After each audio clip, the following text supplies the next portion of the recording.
Shalom Aleichem, nous allons donc avoir le plaisir, Be'ezrat Hashem, B'siyata Dishmaya, de commencer l'étude de la page Chet du traité des Darim. Baour Hashem, on avance très bien.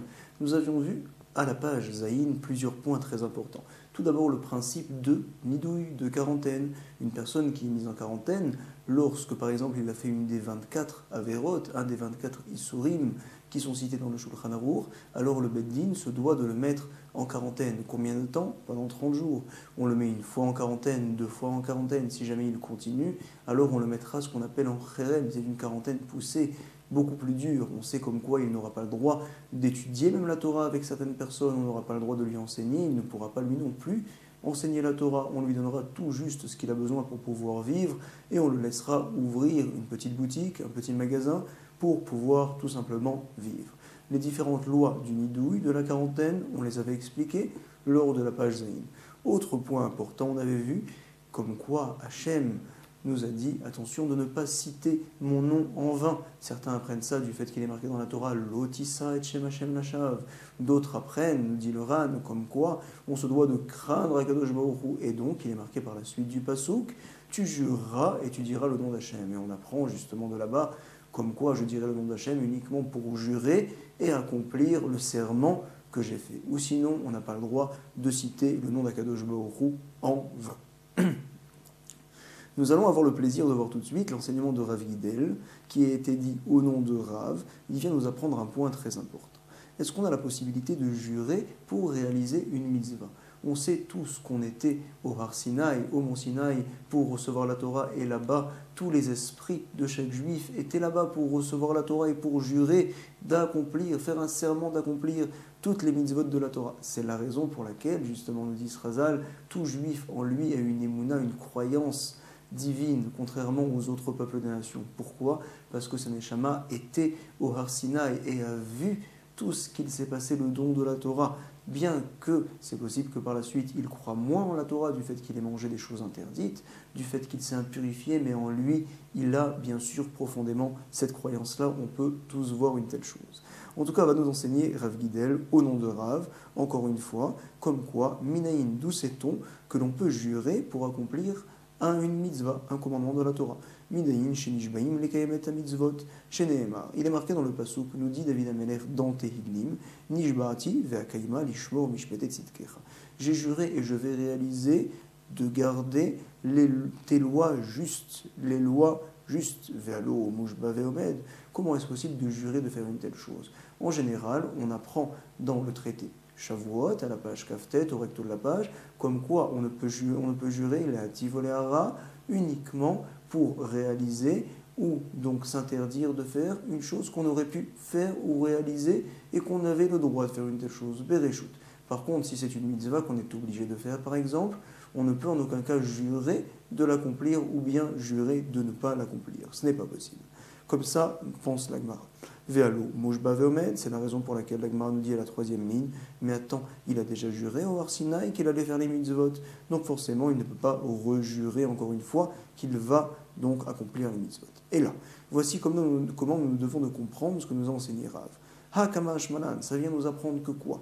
Une personne a le droit de dire le nom d'Hachem en faisant un serment, bien que ce n'est pas un vrai serment, pour pouvoir se forcer, se pousser à faire une mitzvah, pour être mezarez nafché, ce qu'on appelle ici.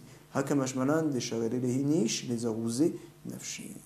Autre enseignement de Rav Gidel, au nom de Rav, encore une fois, on doit savoir que quelqu'un qui dit à Omer Ashkim ve'eshne perexé, je vais me lever demain par exemple et je vais étudier tel et tel paragraphe de la Torah.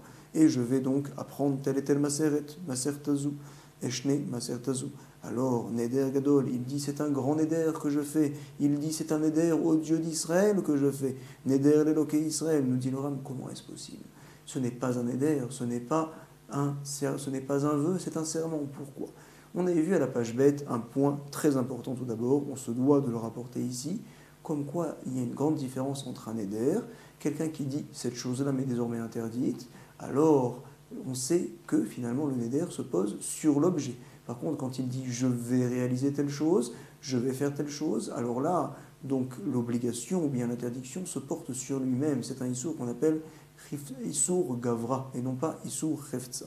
Donc ici, la personne qui dit « je vais demain me lever pour étudier », finalement, il s'engage à lui-même. Puisqu'il s'engage à lui-même, forcément, c'est une joie. Il nous dit, le Ran, on apprend du reste à la page tête, la prochaine page, comme quoi, des fois, Chazal, les Chachamim ont dit le mot neder, bien que finalement, il s'agissait d'un serment, une joie. Ici aussi, également, nous allons expliquer de cette manière-là. Donc la personne dit « je vais me lever et je vais étudier telle et telle chose ». Alors, on voit d'ici que c'est bon, puisqu'il est marqué Neder Gadol, on apprend que c'est oui, une vraie joie, oui, un vrai serment. C'est pour ça qu'il est marqué une telle chose. Et nous dit la Gemara, encore une fois la même question, comment est-ce possible? Ve'alo, n'est-ce pas? Mouchba, ve'homed, pourtant il a déjà juré, au Arsinaï, et donc juré sur une joie, ça ne marche pas. C'est ce que nous dit la Gemara, ve'en joie, halal joie, donc maïkamash malan. Finalement, donc, qu'est-ce qu'a voulu nous apprendre Rav? Ne viens pas me dire, va nous dire la Gemara, que Rav, dans cette même Ra-là, vient nous apprendre que l'on peut jurer et citer le nom de Hachem, encore une fois, pour se pousser à faire telle et telle chose. Non, ne me dis pas une telle chose. Pourquoi? Parce que Rav ne me dirait pas deux enseignements pour m'apprendre le même principe, c'est ce que tout de suite va nous dire la Gemara. Tout d'abord, donc, Hakamashmanan de Afilou, Zirouze Be'alma, Ayinu de Rav, ne me dis pas une telle chose. Pourquoi? Parce que Ayinu de Rav Gidel nous avait déjà enseigné une telle chose, Kamaïta dans le premier enseignement. Forcément. Hakamashmanan, ça vient nous apprendre autre chose, 10e ligne du recto de la page ret, au milieu de la page à peu près, un peu plus haut. Hakamashmalan, ça vient nous apprendre que quoi? Keivan, puisque Deibae Patar Nafshe, Bekriyat Shema, Shacharit Ve'arvit, incroyable, nous dit la Gemara. Puisque finalement, si la personne avait fait le Kriyat Shema, le Shema Israël le matin et également le soir, alors il aurait été quitte de la mitzvah, de l'étude de la Torah. Donc forcément, maintenant, ce qu'il prend sur lui d'étudier tel et tel traité, tel et tel halachot, alors c'est en plus. Donc finalement, puisqu'il n'était pas obligé, il peut maintenant jurer d'accomplir une telle chose et son serment sera oui un serment. Voici la compréhension de la Gemara telle qu'on l'a sous les yeux. Le Ran vient nous change complètement la compréhension de la Gemara ici. À savoir, il vient nous dire, tu sais, tout d'abord, dit certains Mefarshim, Veragita Boyamam Valaïla, nous dit la Torah, tu as une mitzvah d'étudier la Torah le jour comme la nuit. On connaît l'histoire d'un grand Tana qui, après avoir étudié toute la Torah, était parti voir son maître et lui a dit, maintenant, est-ce que je peux apprendre d'autres sciences? Il lui a dit, tu sais, si jamais tu trouves un temps, un moment qui n'est ni le jour ni la nuit, alors apprends les autres sciences. À savoir, tu te dois quand même encore d'étudier toute la Torah, toute la journée. Tu te dois d'étudier en tout cas la Torah quand tu en as la possibilité, dès que tu as un temps libre. Bien sûr, on ne parle pas de personnes qui ont le besoin de travailler, c'est encore une autre sugya, un autre inyan. En tout cas, nous dit la Gemara pour l'instant, comme quoi, si jamais la personne fait Shema Israël le matin et le soir, il est quitte de la mitzvah. Nous dit le Ran, ce n'est pas vrai. La mitzvah, il l'a toute la journée, il rapporte un autre pasuk. Veshinantam levanecha, comme on le lit tous les jours dans le Shema Israël.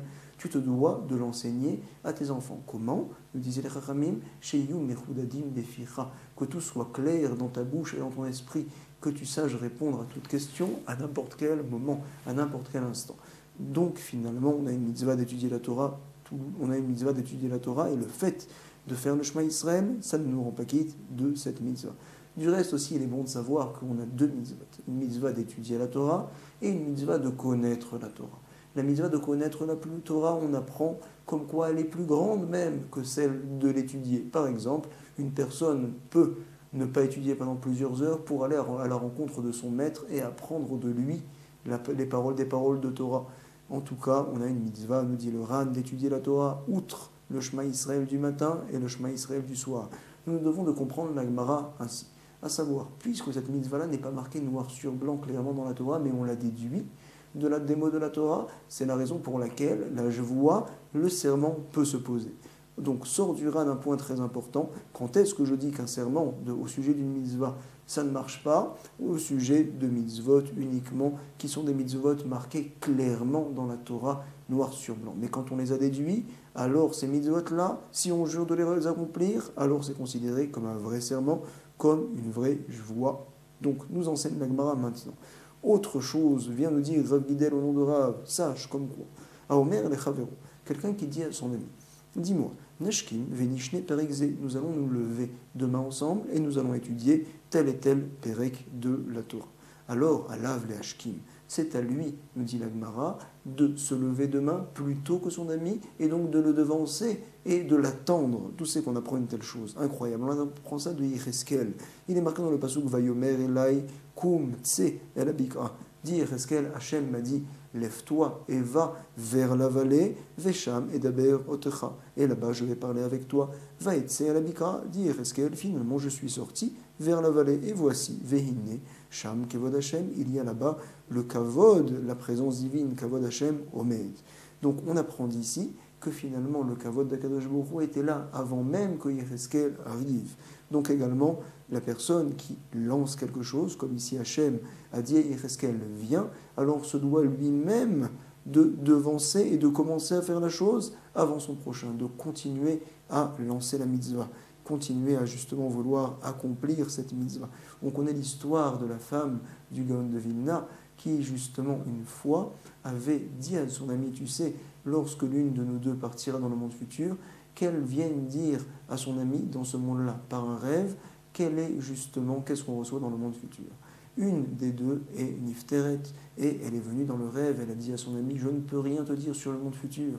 Une chose, je peux te dire qu'une fois, lorsqu'on a vu une personne qui avait besoin d'aide, et que l'une de nous deux a dit, attends, on va t'aider, bien que les deux voulaient réaliser la mitzvah, mais celle qui a dit, je vais t'aider tout de suite, qui a commencé à parler, qui a ne serait-ce qu'appelé l'autre plus rapidement, a un salaire beaucoup plus grand que l'autre. On sait justement que chaque petit point de la mitzvah est important. Ici aussi, celui qui a commencé à lancer la mitzvah, en l'occurrence, il a dit on va se lever, on va étudier, alors se doit de continuer à lancer la chose. Nous demande Rabbi Akiva Eger une grande question. Il est marqué justement dans Rashi, dans Shemot, on voit là-bas que finalement, nous dit Rashi, on ne peut pas apprendre d'Akadosh Baruch Hu pour les hommes, parce que Hachem, regardez, Midat Akadosh Baruch Hu, lo kemidat basar badam. L'homme, en règle générale, le rave ne devance pas l'élève. Il vient après que les élèves soient là, toujours. Par contre, Akadosh Baruch Hu a devancé. On voit d'ici Yecheskel. Et donc, veut nous faire comprendre, le Rabbi Akiva Eger, comme quoi, finalement, on ne peut pas apprendre d'ici Akadosh Baruch Hu. C'est une grande question. On n'a pas peur de rester sur des grandes questions. Et en tout cas, je vous laisserai vous réfléchir et trouver une réponse à cela. Va nous enseigner la Gemara maintenant. Amar Rav Yosef Nidohu Bechalom. Si jamais donc une personne a été mise en quarantaine dans un rêve, alors incroyable, on porte vraiment une grande attention à ça. C'est sûr que c'est Hachem qui l'a mis en quarantaine, et donc également pour annuler cette quarantaine-là, il faudra la présence d'Akadosh Baruch Hu. Comment est-ce possible d'avoir la présence d'Hachem? La Shrina se trouve lorsqu'il y a 10 personnes du Ham Israël. Et c'est ce qu'on dit tout de suite, Tsarir, on a besoin, à Sarah Ben Adam, les Atir, de 10 personnes pour être matière, pour permettre donc le nidouille, la quarantaine. Vehu, détanou il cheta, nous dit la halacha. Attention, il faut que ce soit des Talmidei Chachamim qui étudient la profondeur des lois, la profondeur, la Gemara, etc. Aval, matnu, velotanu, si c'est des gens par contre qui étudient juste la halacha, mais pas profondément, alors non, Behemet, on ne les prend pas. Si jamais il n'y a pas de Talmidei Chachamim, veilaika, nous dit la Gemara, c'est pas grave. Détanou il cheta, ça suffit, ceux qui étudient la halacha. Nous rajoute le Rambam, même s'ils n'y sont pas, alors on prendra 10 personnes, peu importe. Ici, la Gemara ne dit pas une telle chose. Afilou matnu velotanu. Vehileka, nous sommes donc à la dernière petite ligne de la page Shrette. Nous dit la Gemara, si jamais il n'y a pas 10 personnes, incroyable, regardez ce que la personne doit faire. Leizel, vélitiv, qu'il aille et qu'il s'assoie à Parashat Drachim, dans les grands chemins pour aller trouver beaucoup de monde. Et donc il dira bonjour à 10 personnes, Veiv Shalma, le Beasara. Qu'est-ce que ça va faire, nous disent les Mefarshim? Ça va faire en sorte que la punition qui devait arriver à la personne sera mise entre parenthèses. Du fait qu'il ait dit bonjour à 10 personnes, ça sera mis entre parenthèses jusqu'à ce qu'il puisse annuler son vœu. C'est ce que va nous dire la Gemara tout de suite. Ad Niklaele à Sarah, jusqu'à ce qu'il trouve 10 personnes qui étudient la halakha des Gamri il Cheta, et donc on trouvera 10 personnes qui lui annuleront le chalom, qui lui annuleront le rêve. On va donc lire d'un point très important dans le Shulchan Aruch. Ça se trouve donc au Siman Reshkav dans Orach Chaim. On parle là-bas de l'importance des rêves et on nous dit, tu sais, on apprend ça dans la Masechet Brachot, que les rêves, Aroé Chalom, Venafsho Aguma Alav, quelqu'un qui voit un rêve, nous dit le Shulchan Aruch, et qu'il est triste parce que c'est un rêve très dur apparemment. Dans le traité Brachot, on rapporte certains rêves qui sont très durs pour la personne, d'autres rêves que l'on interprète de manière très positive. Alors en tout cas, dès qu'il a un rêve très dur, il ira voir 3 personnes qui l'aiment. C'est ce que nous dit la Gemara. Yativenu be'apet lata derachimoule. Et donc il leur dira velema be'apeyou. Il dira devant eux, j'ai fait un bon rêve, chalmatava chazei. Et eux, qu'est-ce qu'ils vont répondre? Velimuru, Ineu, Tavahu, c'est un bon rêve et il sera bon. La fin de ce rêve-là sera oui bon. Vetava, leheve.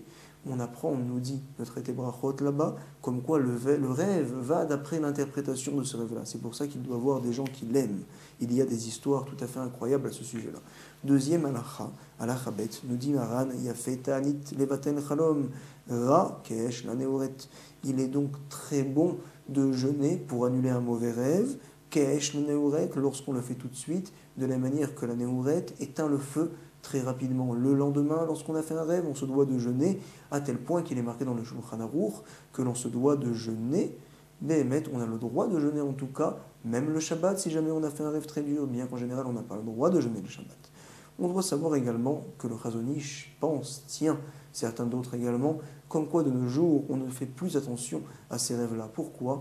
Nous sommes de nos jours remplis de différentes pensées. À leur époque ils étaient purs, ils étaient théories, mais de nos jours on pense à beaucoup de choses. Donc forcément des fois on peut avoir des rêves à cause de ces pensées-là. Également nous dit le Mishnah Brura, à cause du fait qu'on a eu ces pensées-là dans la journée et qu'on peut rêver précisément de ces mêmes choses-là également, bien sûr, lorsque l'on a mangé certaines nourritures et qui font que par la suite on est un peu troublé dans la nuit. Alors, en tout cas, on a vu l'importance du chalom, du rêve. Nous allons voir maintenant la suite de la Gemara. Ravina va parler à Ravashi plusieurs fois. Donc, tout d'abord, dans le recto de la page, vient dire Ravina à Ravashi, des premières grandes lignes, fin de ligne, il vient lui dire Yadaman Shamte, Mahu Lishdeshre Le.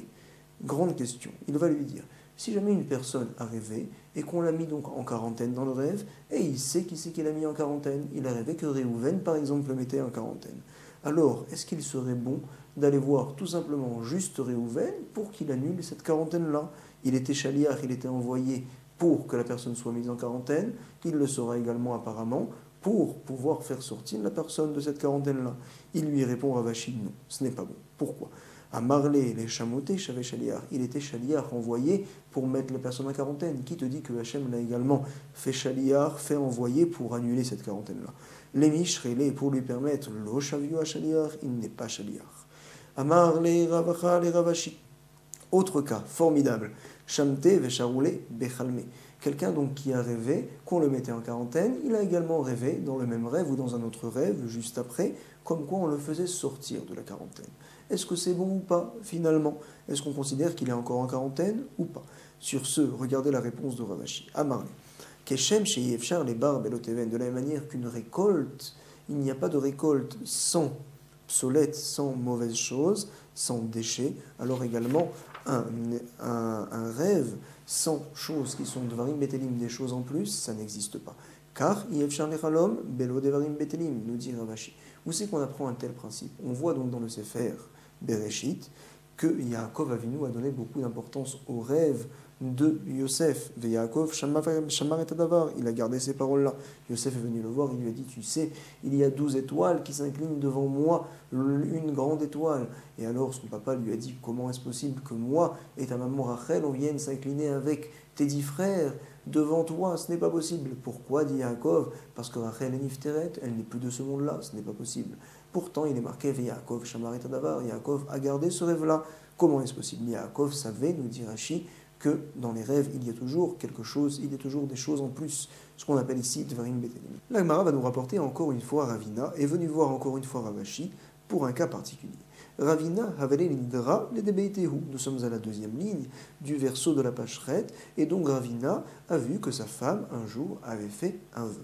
Alors il a voulu annuler le vœu. Il est parti voir Ravashi. Attends les Kameh des Ravashi. On sait que Ravina et Ravashi sont les derniers Amoraïm du chasse, et donc c'est eux qui ont rédigé tout le chasse pour ne pas que la Torah soit oubliée, comme on apprend d'un pasuk Heitla Sot la Hashem et Firu Torah Techa. On se doit de mettre de côté l'interdiction de ne pas écrire la Torah orale pour que la Torah ne soit pas oubliée. C'est permis, David Melech nous l'a enseigné. En tout cas, on voit que Ravina était également l'élève de Ravashi, et il vient lui dire, tu sais, est-ce qu'un mari peut annuler le vœu de sa femme? Est-ce qu'il peut être le chaliar pour aller voir un chacham et pour que ce vœu-là soit annulé? Quel est le principe d'une annulation d'un vœu par un Chacham. On doit savoir qu'un Talmid Chacham qui connaît bien les lois, ou bien trois personnes qui connaissent apparemment un peu moins bien les lois des Nedarim et la Torah, peuvent annuler le vœu d'une personne. Comment ? Je vais voir ces gens-là et je leur dis, voilà, j'ai fait tel vœu. Et donc, ils vont me dire, tu sais, si jamais tu savais qu'il allait se passer telle et telle chose, que tu allais être dans telle et telle situation, est-ce que tu aurais continué ton vœu? Est-ce que tu aurais fait ce vœu-là? Alors je dis, non, je n'aurais jamais fait un tel vœu si je savais que, etc. Donc viennent les Chachamim et nous disent, tu sais, ces personnes-là vont te trouver un pétard, entre guillemets, une porte, pour annuler ton vœu, et dire finalement, ce vœu-là n'était pas un mon vœu, il est annulé rétroactivement, ce n'était pas un vœu. Et donc, est-ce que le mari peut venir et raconter le vœu devant trois personnes en tant qu'envoyé de sa femme? Sur ce, regardez la réponse de Ravashi. Il lui a dit, Amarle, Imekanfin, si ces gens-là sont regroupés, c'est bon, in, ilo, lo. Par contre, s'ils ne sont pas regroupés, que toi tu regroupes trois personnes pour annuler le vœu, ce n'est pas possible. Deux manières complètement différentes de comprendre la Gemara ici. Vient le Ran à la 4e ligne et nous rapporte le Rambam. Vient nous dire le Ramban, Rabbi Moshe bar Maimon, comme quoi on doit savoir que le mari, et uniquement le mari, peut annuler le vœu de sa femme. Toute autre personne ne peut pas faire une telle chose. Comme ça, justement, tient le Shulchan Aruch dans la halacha. Et donc, pourquoi peut-il faire une telle chose? Parce que Ishtok et Goufo, la femme, c'est comme soi-même. On se doit justement, comme il est marqué, d'aimer sa femme comme soi-même. C'est une partie de soi. Et donc, justement, toi, le mari, uniquement toi, tu peux annuler le vœu de ta femme, mais finalement, ta femme aurait dû venir pour dire le vœu de manière plus claire. Si jamais devant toi, tu as les trois personnes déjà là, on te permet. Sinon, si tu dois les regrouper, alors si déjà, que ta femme également soit regroupée. Voici la réponse de Ravashi. Amarle, I mekanfin in, ilo, lo. Nous allons attaquer la 5e ligne de la page Chet au verso de la page Shma Amina Tlat, nous dit la Gemara. Nous apprenons trois choses de cette discussion entre Ravina et Ravashi. Tout d'abord, on apprend Shma Amina, Baal Naasa Shaliach, Lecharatat Ishto. Un mari peut être un envoyé pour annuler les vœux de sa femme. J'apprends également Veshmamina, Lo Share le Mishre, Nidra Beatra Derabe. Une personne ne peut être le Chacham pour pouvoir annuler le vœu d'une autre personne lorsqu'on est dans la ville de son Rav. À savoir, ici Ravina était dans la ville de Ravashi, c'est la raison pour laquelle il n'a pas voulu annuler, peut-être avec deux autres personnes, le vœu de sa femme. Il a préféré aller voir Ravina, et il a préféré Ravina aller voir Ravashi et lui demander, tout d'abord, on voit d'ici qu'on n'annule pas un vœu, si jamais le Rav est dans la ville. Comme ça, on apprend. Troisième chose que l'on va apprendre également, Veshmamina, Ki Mekanfin, Shapir Dame. J'apprends encore une autre chose, que, comme nous a dit Ravashi, lorsque les trois personnes se regroupent, c'est bon, sinon, ce n'est pas bon. Va nous dire la Gemara, Veshamta, si jamais une personne a été mise en quarantaine, alors je veux annuler cette quarantaine-là, est-ce que je peux le faire, même si je suis dans la ville de mon Rav? On nous dit, oui, c'est permis, cette personne-là est en souffrance, donc elle est en quarantaine, tu as une mitzvah tout de suite de le sortir de telle situation. Afilou Beatra Derabi. Combien de personnes faut-il pour annuler la quarantaine? Vient nous enseigner la Gemara, Veyachid, Mumche, Share Shamta.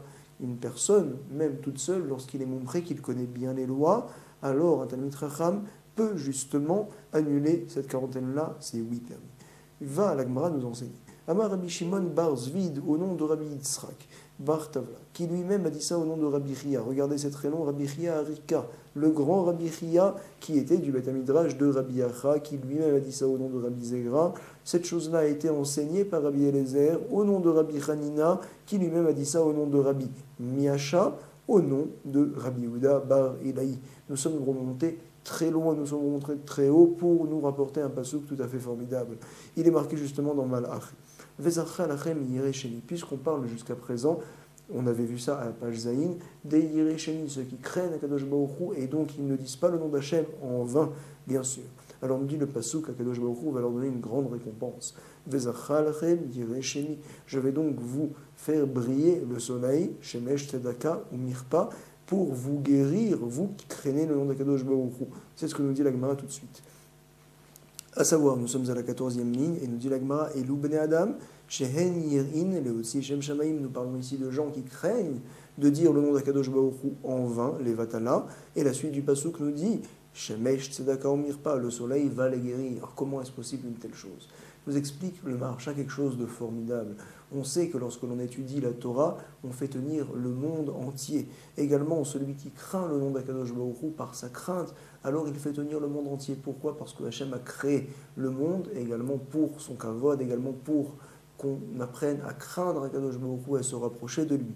Donc en fait, tous les éléments de la nature sont là devant lui et sont là, tiennent grâce à lui et sont là également pour lui, pour le servir. On connaît l'histoire fantastique et formidable de Rabbi Pinchas ben Yair. Qu'est-ce qui s'est passé? Rabbi Pinchas ben Yair devait passer un fleuve pour aller justement libérer des prisonniers. Et le fleuve, malheureusement, il ne pouvait pas le passer. Alors il a discuté avec le fleuve, il lui a dit: je vais maintenant faire la mitzvah de mon Dieu. Si jamais tu ne me permets pas, si jamais tu ne t'ouvres pas, alors je fais une xéra sur toi que tu vas t'assécher. Et donc le fleuve s'est ouvert à l'aller et également au retour.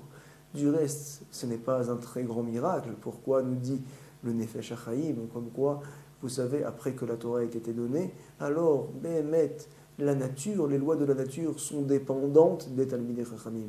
Également ici, on voit que ceux qui craignent le nom d'Akadosh Baruch Hu, alors Hachem fait en sorte que les lois de la nature, nous dit le Maharsha, vont être à son service et vont bien marcher justement et vont le guérir. Amar Rabayi, Shma Mina, Charga de Yoma, Masé. Apprends d'ici que Charga de Yoma, c'est en tout cas ce qui sort justement de la lumière quand elle passe par exemple par une vitre, ce Charga-là donc guérit Masé. Et nous dit la Gemara, il est en marloquette avec Rabbi Shimon ben Lakish, cet amour-là que l'on vient de voir, au sujet de ce pasouk-là. À savoir, selon lui, le pasouk parle de la guérison dans ce monde-là. Selon Rabbi Shimon ben Lakish, non. Qu'est-ce qu'il dit? Il nous dit des Amar en Geinom la Walamaba. Et là, tzadikim midrapim ba vereshaim nidonim ba. Il apprend de ce pasouk-là que l'on parle du monde futur. À savoir, on sait que lorsque la personne meurt dans ce monde, alors la Neshama monte dans les cieux et donc va Be'olam Neshamot. Si jamais il a été zoché, il aura bien sûr le Olam Haba. Si jamais il n'est pas zoché, alors il aura le Geinom. Par la suite, il y a ce qu'on appelle la Triatametim, la résurrection des morts. On en parle dans la Halacha, dans le Ramban. On apprend ça également du Pasuk Aziashir Moshe, etc. Cette shira qu'a chanté Moshe Rabbeinu avec tout le Ham Israël. Aziashir Moshe, Moshe chantera plus tard lors de la résurrection des morts. En tout cas, on apprend qu'il y aura résurrection des morts et nous dit la Maseret Nida quelque chose de formidable, nous dit la Gemara, comme quoi la résurrection des morts, par quel srout on l'a? Par le srout de la Torah, et uniquement par le srout de la Torah, comme on a le plaisir maintenant de pouvoir étudier Baruch Hashem. En tout cas, on doit savoir, nous dit la Gemara, comment les femmes peuvent avoir le srout d'avoir la résurrection des morts. Nashim Bema Izachia, nous dit la Gemara. Oh, deux choses formidables. Elles poussent leur mari à étudier, elles le laissent étudier aussi également des fois, et donc aussi également, elles envoient leurs enfants pour étudier la Torah. C'est quelque chose de grandiose et de formidable. Alors, vient nous dire Eshlekish, tu sais, après donc l'enfer que peuvent avoir les malfaiteurs dans le Olam Neshamot, après, au moment de la résurrection des morts, il n'y a plus ce Geinom-là. Qu'est-ce qu'il y aura de particulier? Et là, Akadosh Baruch Hu Motzei Chamam Enartika. Le maître du monde va sortir un grand soleil, et donc les tzadikim vont se guérir par ce soleil-là. Tzadikim, mitrapim ba, nous dit la Gemara, 3 lignes avant la fin, milieu de la ligne. Vereshaim, par contre, les malfaiteurs, ils sont punis par ce soleil-là. Nidonim ba. Chez Nehemar, de ce pasouk-là, on l'apprend selon Resh Lakish. Selon lui, le pasouk parle du monde futur, de plus tard. Vezachalachem, Yirei Shemi, Shemesh, Tzedakar Mirpa, etc. Vélod, ce n'est pas tout, nous dit l'Agmar. Et là, chez Mit Adenim, ils prendront du plaisir de ce soleil-là. Non seulement ça va les guérir, mais ils prendront du plaisir. Parce qu'il est marqué dans la suite du Pasuk, Veyatsatem, Vepashtem, Ke'abelgle, Mirbak. Vous allez donc sortir et vous allez vous engraisser comme des veaux. C'est-à-dire, vous allez prendre beaucoup de plaisir. Et par contre, les malfaiteurs vers Echaïm, nous dit l'Agmara, eux sont jugés Nidonim Ba par ce soleil-là, et ils auront leur punition du soleil, à savoir, il est marqué encore une fois dans Melachi, voici, Hinne, Yomba, Boer, Katanour, un jour vient et donc brûle comme un four, et donc ils vont être punis. Bezrat Hashem, qu'on ait le srout de pouvoir être récompensé de l'étude de cette page, Chet, Baruch Hashem, c'était formidable, puisqu'on a parlé de la Shrina, et qu'on avait dit que la présence divine se tenait lorsqu'il y a 10 personnes du Ham Israël. Il est marqué également que 2 personnes qui étudient ensemble, Shrina, Benehem, la Shrina est avec eux. Également, on étudie donc par ordinateur, par caméra, c'est sûr, on est loin l'un de l'autre, mais la Shrina est avec nous lorsqu'on étudie la Torah. Toda Rabba, Chazak Baruch, Kol Tuv, Be'aslacha, Rabba.